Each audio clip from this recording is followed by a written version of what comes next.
नमस्कार। जिन श्रोताओं ने मेरी लघु कथाओं को अपना स्नेह दिया, उन सभी का हृदय से आभार व्यक्त करती हूँ।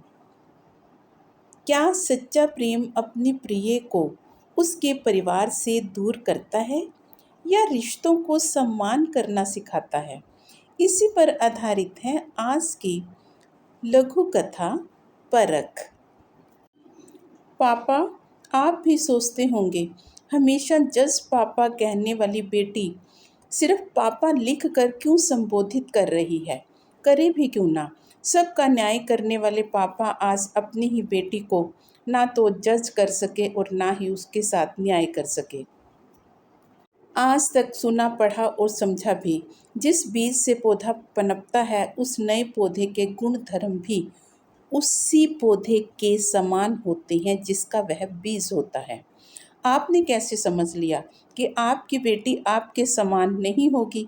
मेरे लाख मना करने पर भी आपने जबरदस्ती मेरा रिश्ता विवेक से किया। भले ही विवेक आपकी नज़र में एक अच्छा जीवन साथी हो, लेकिन मेरी नज़र प्रकाश को पसंद कर चुकी है। क्या करूं? अपनी नज़र का। प्रकाश के सिवाय मुझे कुछ नज़र ही नहीं आता। आपकी इच्छा पूर्ण करने के लिए मैं स्वयं की इच्छा की बलि नहीं दे सकती। क्या आपने अपनी इच्छाओं की बलि दी थी अपने ही पिता के समक्ष? नहीं ना। फिर मेरे से उम्मीद क्यों की जा रही है? मैं आपकी ज़िंदगी से हमेशा हमेशा के लिए जा रही हूँ। ये फैसला लेकर मैंने आपकी बेटी होने का अधिकार भी खो दिया। इंदु। वह खत को पोस्ट करने ही लगी थी कि प्रकाश आ गया। ये क्या? प्रेम पत्र? लाओ मुझे दो। ये मेरे लिए है ना? प्रकाश ने वह पत्र इंदु के हाथ से लेना चाहा। नहीं, तुम्हें अपनी बात कहने के लिए प्रेम पत्र लिखने की क्या आवश्यकता है? तुम तो मेरी हर बात को बिना कहे ही जान लेते हो। इंदु ने खत को पीठ पीछे छिपाते हुए कहा। फिर भी या दिखाओ ना, क्यों विश्वास नहीं है मुझ पर? हम दोनों में प्यार होने से पहले हमारे दिलों में विश्वास ने घर बनाया था। इंदु के शब्दों में दृढ़ता थी। फिर क्या हुआ? मैं नहीं चाहती कि तुम ये पत्र देखो। अच्छा जी, अब चाहत सिर्फ आपकी ही है, हमारी नहीं। क्यों जिद कर रहे हो?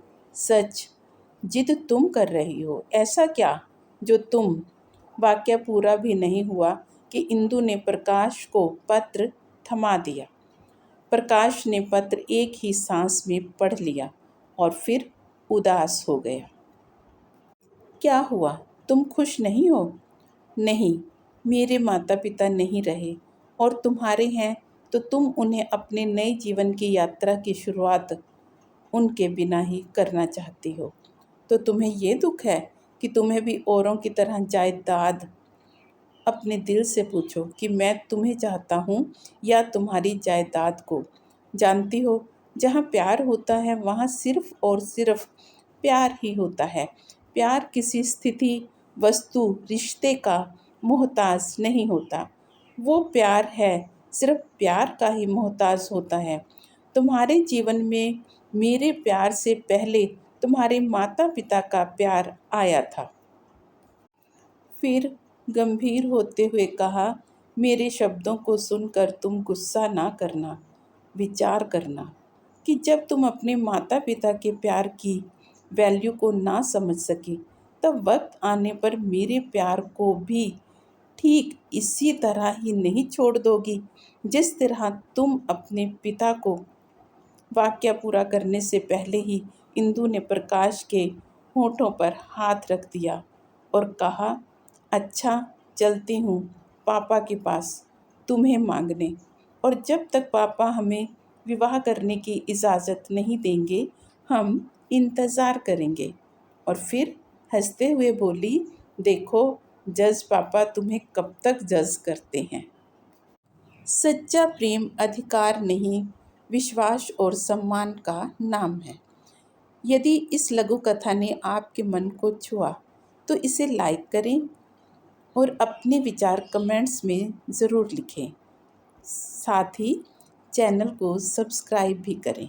फिर मिलेंगे एक नई लघु कथा के साथ। नमस्कार।